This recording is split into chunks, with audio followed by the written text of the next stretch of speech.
Meus queridos, hoje vamos avançar no estudo do direito internacional privado e iremos entender o método conflitual, a teoria da qualificação e muitos outros fatores importantes para nosso estudo. Inicialmente, precisamos entender um pouco da história. Precisamos entender o passado para compreender o presente e fazer um futuro melhor. É isso. Historicamente, os países tentaram formular espécies de controle legal das relações jurídicas internacionais privadas. Claro que não da mesma forma como agora, porque há 100 anos atrás não havia nem de longe a mesma conexão entre países como há hoje.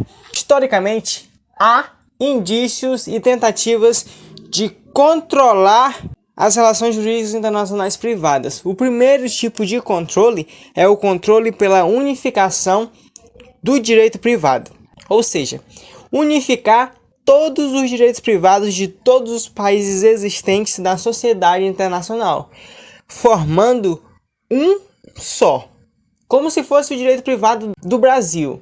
Seria um direito privado único para todos os países. Que bonito seria um direito internacional para todos os países, para todo mundo. Não seria lindo? Seria lindo, mas infelizmente é utópico, porque os países têm regras diferentes. Algumas têm regras costumeiras, outros países têm regras morais, e essa unificação seria muito difícil, tanto que não foi possível realizar tal unificação. Outro tipo de controle seria controle através da criação de uma ordem legal internacional autônoma. Um exemplo disso seria o ius gentium da antiga Roma. Seria uma espécie de nova ordem autônoma e diferente das dos outros países. Para que possa ficar claro na cabeça de vocês, o controle através da criação de uma ordem legal internacional autônoma seria uma espécie de blocos econômicos. Grupos de países iriam se unir para fazer uma lei comum. É uma espécie de unificação de todos os direitos privados, só que parcial. Grupos de países, através de tratados e convenções, iriam concordar em fazer uma mesma lei. E o outro tipo de controle seria o controle através do direito sobre o conflito de leis nacionais. Ou seja, as leis nacionais iriam reger as relações internacionais. É mais ou menos o método utilizado pelo nosso país, pelo Brasil. Um exemplo disso é a LINDB, que tem artigos que regulam o direito internacional. E é o mais eficaz, o mais usado.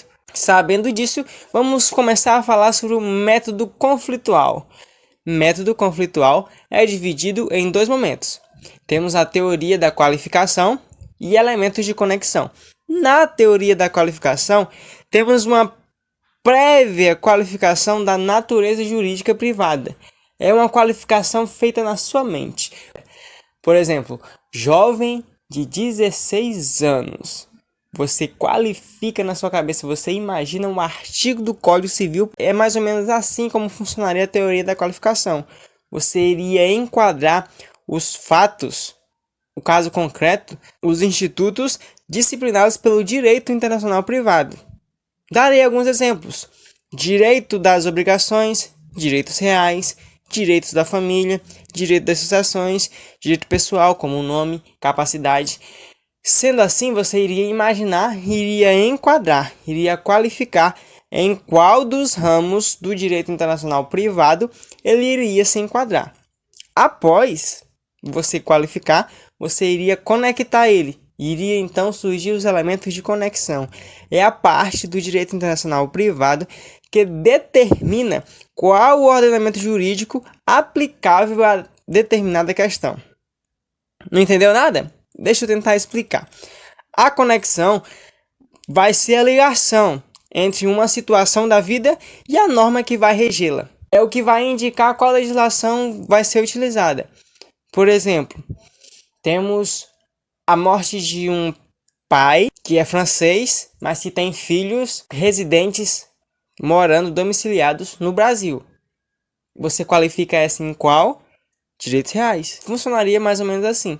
E os principais elementos de conexão são domicílio, nacionalidade, local de nascimento e falecimento, local da constituição da pessoa jurídica, local da situação do bem, local da constituição ou execução da obrigação, local da prática do ato ilícito, entre outros.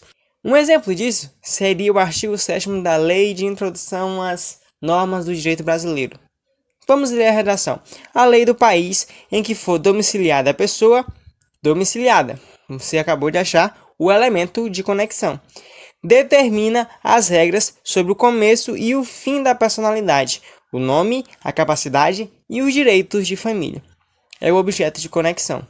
Nós temos o elemento de conexão, que é o domicílio, e temos os objetos de conexão, que são exatamente a personalidade, o nome, a capacidade e os direitos da família. Espero que tenha ficado claro.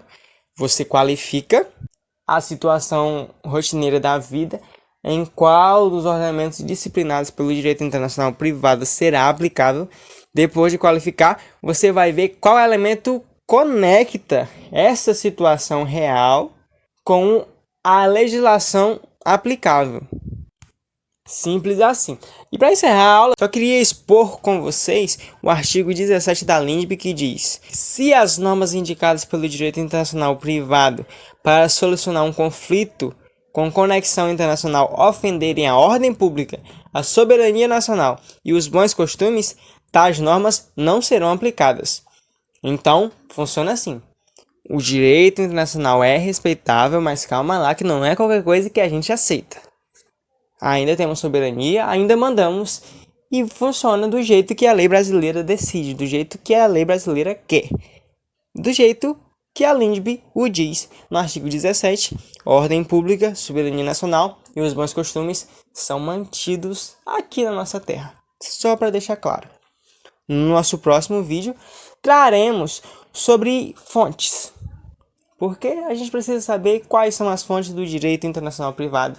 É um assunto importante, é um assunto delicioso, é um assunto gostoso de saber. Espero que tenha gostado e entendido. Até o próximo vídeo!